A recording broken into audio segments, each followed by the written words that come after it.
terms of the Nobel Peace Prize, I mean, obviously it was an anti-Bush prize, and obviously it was yet another example of Obama being treated as an idea or a concept rather than as a person.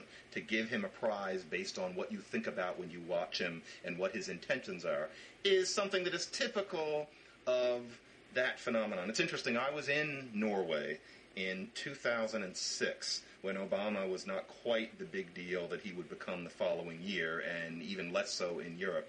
And I remember one Norwegian asking me, so what's been going on with the talented mulatto, as she put it, because she couldn't remember his name. And you have to imagine that said in an accent. But he was an object to her even then, the talented mulatto.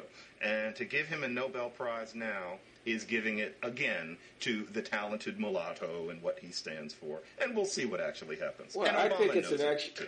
I think it's an unfortunate action, actually. It devalues the prize. I'm not now speaking as an American or with any necessary reference to Obama. Mm-hmm. I speak now as a citizen of the world and as an economist, that is a social scientist, interested in the general phenomenon of branding.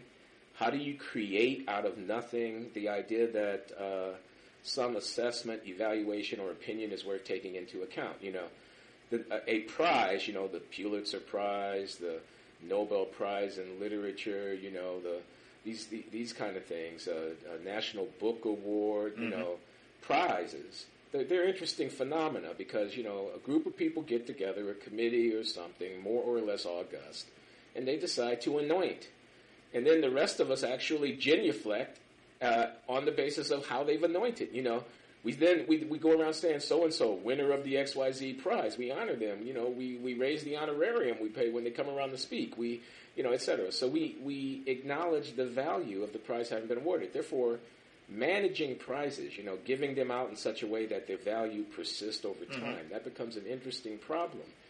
And I, as a citizen of the world, wish that something as valuable as the ability to honor in such a way as to affect the extent of conflict in human affairs, which you might take a Nobel Peace Prize, that is the ability to give it to Nelson Mandela, the ability to give it to Martin Luther King Jr., you know, and make a real difference having done so. This is a valuable asset in world affairs.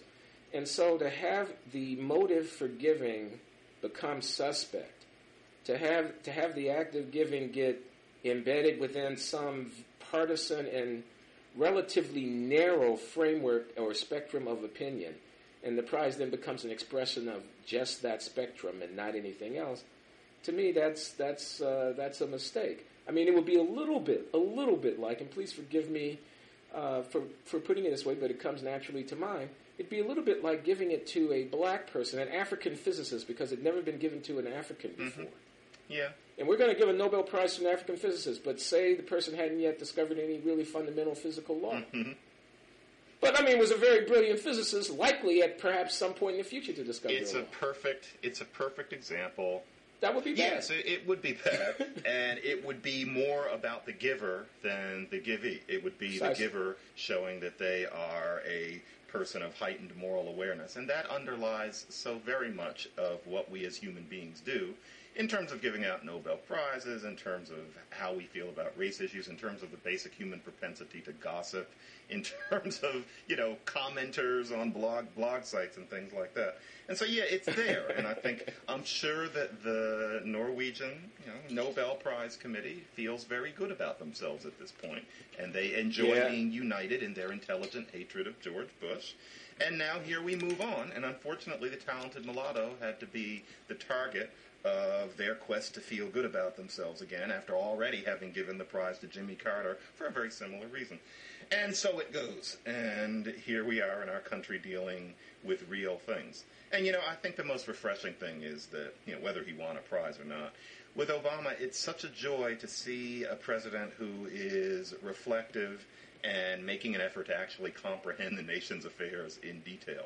And, of course, he's going to make his missteps. But no one could say that this person has been asleep at the switch, or that he's not paying attention, or that he's not, if anything, biting off more than he can chew, and actually managing to digest a little more of it than the Clintons did when they came into office not so long ago with a very similar kind of fervor. So far, it's been a joy to watch. I don't know.